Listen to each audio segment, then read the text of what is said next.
నమస్తే, నేను మీ కుప్ప పద్మిని. ఇన్నాళ్ళు మీ సపోర్ట్‌ని నాకందిస్తూ, మీ ప్రేమని నాకందిస్తున్న ప్రతి ఒక్కరికి కృతజ్ఞతలు. ఇప్పుడు చూడబోతున్న ఈ వీడియో కూడా ఖచ్చితంగా మీకు ఉపయోగపడుతుంది. లైక్, షేర్ అండ్ సబ్స్క్రైబ్ చేసి మీ ఇష్టాన్ని, అలాగే మీ సపోర్ట్‌ని నాకందించండి. అలాగే ఈ వీడియో పట్ల మీ అభిప్రాయాన్ని కామెంట్ సెక్షన్‌లో కామెంట్ చేసి నాకు తెలియజేయండి. నమస్తే. నమస్తే. Welcome to our channel. నేను పద్మిని. ప్రస్తుతం మనతో పాటు ప్రముఖ ఆధ్యాత్మికవేత్త, వాస్తు జ్యోతిష పండితులు నిట్కల ఫణిభాస్కర్ శర్మ గారు మనతో పాటు ఉన్నారు. మాట్లాడదాం. నమస్కారం అండి. నమస్కారం అండి. బాగున్నారండి? బాగున్నాను. మీరు ఎలా ఉన్నారు? నేను బాగున్నానండి. దశపాపహర దశమి వస్తోంది. రేపు 16వ తారీఖు. జ్యేష్ఠ మాసంలో చాలా చాలా విశేషవంతమైనటువంటి రోజులు ఉన్నాయి. ఈ మాసానికి ఆ మాసం ఉందండి బాబు. ఈ మాసం బాగుంది అంటే నెక్స్ట్ మాసం ఇంకొంచెం, ఇంకొంచెం. నెక్స్ట్ వచ్చేది ఆషాఢం, ఆ తర్వాత మళ్ళీ శ్రావణం, ఇంక మళ్ళీ పండగలన్నీ స్టార్ట్ అవుతాయి. నిజానికి మీ ఛానల్లో చైత్రం నుండి పాల్గొనం వరకు ఒక సంవత్సరం వీడియోలు చూస్తే ఏ రోజుకి ఏ ప్రాధాన్యత ఉందో అన్ని చేశారు. గురుగారు చాలా గొప్ప విషయం. విశ్వనాథ్ ప్రసాద్ గారికి చెందుతుంది ఈ క్రెడిట్ అంతా. ఆయన అందిస్తే నేను చెప్పడం జరుగుతోంది. రైట్. దశపాపహర దశమి చాలా చాలా చాలా వైశిష్ట్యం కలిగినటువంటి తిథిగా ఖచ్చితంగా చెప్పుకోవచ్చు. గంగాదేవి వచ్చినటువంటి అద్భుతమైనటువంటి రోజు కాబట్టి అమ్మని తలుచుకోవటం ఖచ్చితంగా మన పూర్వజన్మ సుకృతం. ఎంత ట్రై చేస్తున్నా ఇట్లాంటివి చూడటానికి ఇష్టపడట్లేదు. బాధ అనిపిస్తుంది, కానీ పర్వాలేదు. 10 మంది చూసి 10 మంది అయినా దీన్ని వినియోగించుకుంటే ఐఎమ్ హ్యాపీ. ఒకసారి ఈ తిథి యొక్క వైశిష్ట్యం లేదు, ఇది స్కిప్ చేయకుండా చూడండి. ఎందుకంటే దశహర గంగా స్తోత్రం అని చెప్పి ఒక స్తోత్రం ఉంటుంది. నిజానికి గంగాదేవి కాశీ క్షేత్రానికి వచ్చేటప్పుడు సూర్యుడు ఎదురుగా నుంచుని స్తోత్రం చేస్తాడు. గంగాదేవికి స్తోత్రం చేస్తాడు.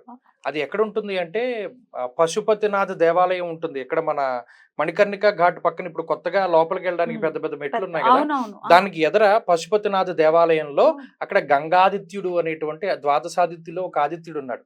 గంగాదిత్యుడు తెల్లగా ఉంటాడు ఆయన.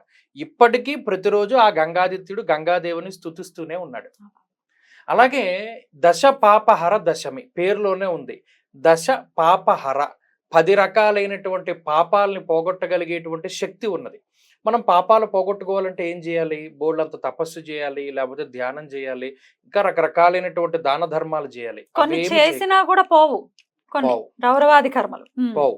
కానీ ఒక్క మునక వేస్తే 10 రకాలైనటువంటి పాపాలు పోతాయి. అది ఈ జన్మ మాత్రమే కాదు, 10 జన్మలుగా చేస్తూ ఉన్నటువంటి పాపాలు, 10 రకాలైనటువంటి పాపాలు.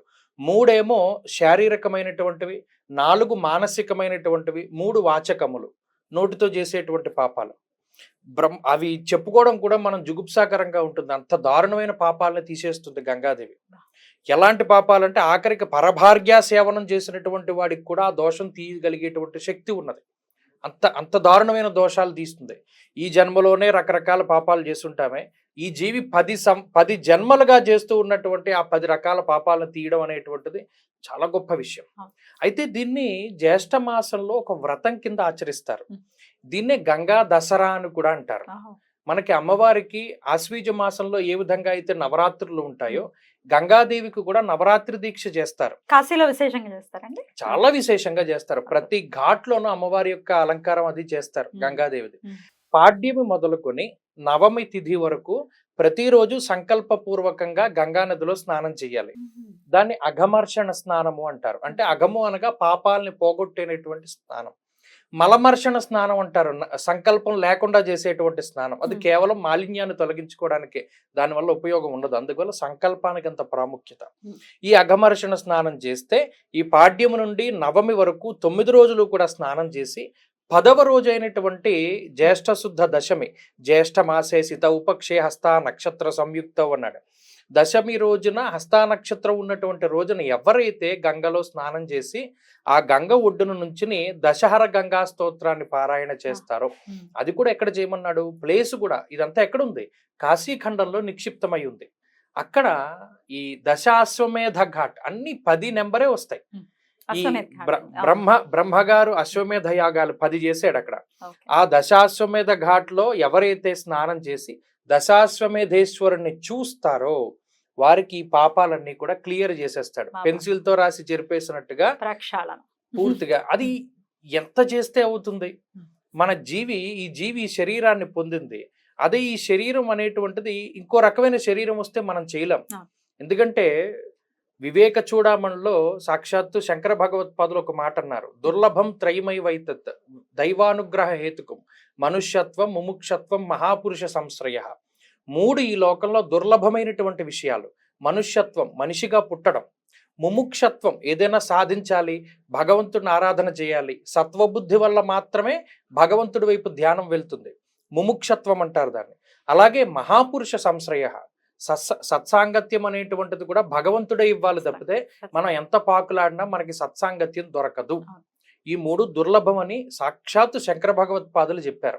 అలాంటిది ఇప్పుడు మనకి ఇంత అవకాశం వచ్చిందే, మనం మానవులుగా పుట్టాం, ఇన్ని దోషాలు చేసాం, ఇన్ని పాపాలు చేసాం, దాన్ని కడుక్కోవాలి అంటే అసలు ఇది దాన్ని ఖచ్చితంగా మనం పట్టుకుని వెళ్ళాలి. కొంతమంది అంటూ ఉంటారు, ఏ జన్మలో చేసిన పాపం అనండి మేము ఇలా బాధలు పడుతున్నాం. మరి ఇలా వస్తున్నప్పుడు వినియోగించుకోకపోతే ఇంకెవరు కాపాడేది కదండి.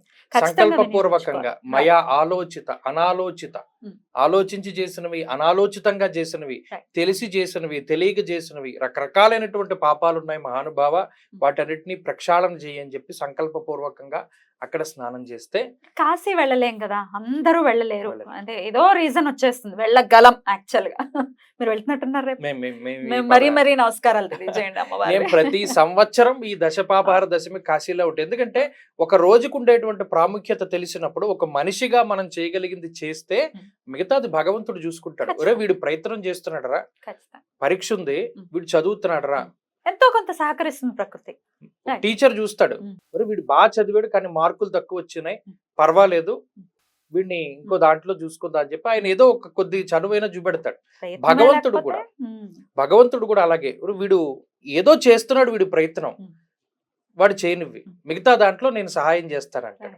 కాబట్టి ఆ డేట్స్ లేదా ఈ తిథికి సంబంధించిన ప్రాముఖ్యత మనకి తెలిసినప్పుడు వెళ్ళిపోవడమే, అంతకుమించి చేసేది ఏం లేదు. కానీ అయినప్పటికీ వెళ్ళలేకపోతున్నామండి. కొంతమంది కొంతమంది వయసు పెద్దగా ఉన్నటువంటి వాళ్ళు వెళ్ళలేరు. అప్పుడు ఏం చేయమన్నారు, కాశీఖండంలోనే ఒక మాట చెప్పారు, ఆ రోజు మనసులో ఈ రోజుకి ఇంత ప్రాముఖ్యత ఉంది అని చెప్పుకుని 3 సార్లు గంగానామాన్ని స్మరించమన్నాడు.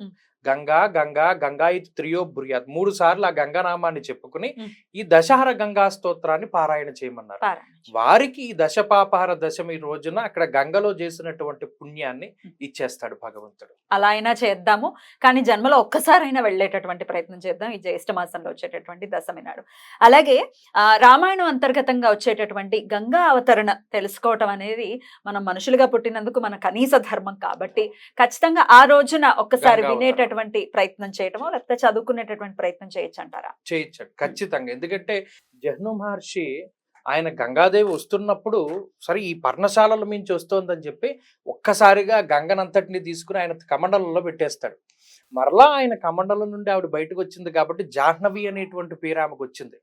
కాబట్టి ఈ పరమశివుడు నేరుగా ఆయన జటాజూటం నుండి వదిలిపెట్టినటువంటి ఆ గంగాదేవి అనేక రకాల పేర్లతోటి, ముఖ్యంగా 7-8 రకాలైనటువంటి పాయలు ప్రవహిస్తూ ఉంటుంది. ఆ ఒక్క గంగాదేవి కాశీక్షేత్రంలో మాత్రమే ఉత్తరవాహినిగా ప్రవాహం చేస్తూ ఉన్నది. ఎందుకు అంటే ఆ కాశీక్షేత్రం పరమేశ్వరుడి యొక్క త్రిశూలాగ్రము పైన ఉన్నది. ఉత్తర భాగంలో ఓంకారేశ్వరుడు ఒక శూలాగ్రం పై, రెండో శూలాగ్రం పైనేమో విశ్వేశ్వరుడు, మూడో శూలాగ్రం పైనేమో కేదారేశ్వరుడు. ఈ 3 క్షేత్రాలు 3 శూలాల మీద ఉంటాయి. ఆ 3 శూలాలని పైకెత్తి ఈ కాశీ క్షేత్రాన్ని పరమేశ్వరుడు అంతరిక్షంలో పెట్టాడు. కానీ మన కన్నులకు మాత్రం అది సాధారణంగా భూమి మీద ఉన్నట్టే గోచరం అవుతుంది. లేకపోతే ఏ నది వెనక్కి ప్రవహిస్తుంది, అది కాశీలో మాత్రమే సాధ్యమవుతుంది. కాబట్టి ఖచ్చితంగా ఆ కాశీ క్షేత్రాన్ని ఒకసారి జీవితంలో తలచుకోవడము, ఆ రోజున స్నానం చేయడము, వీలుంటే ఒక్కసారి గంగాదేవి యొక్క నామస్మరణ చేయడం వల్ల కూడా ఆ ఫలితం వస్తుంది. ఖచ్చితంగా విశ్వామిత్రుడు ఎంతో వైభవంగా రామచంద్రమూర్తికి చెప్పినటువంటి ఆ గంగా అవతరణని తెలుసుకుంటే వివరించారండి. కృతజ్ఞతలు. నమస్తే.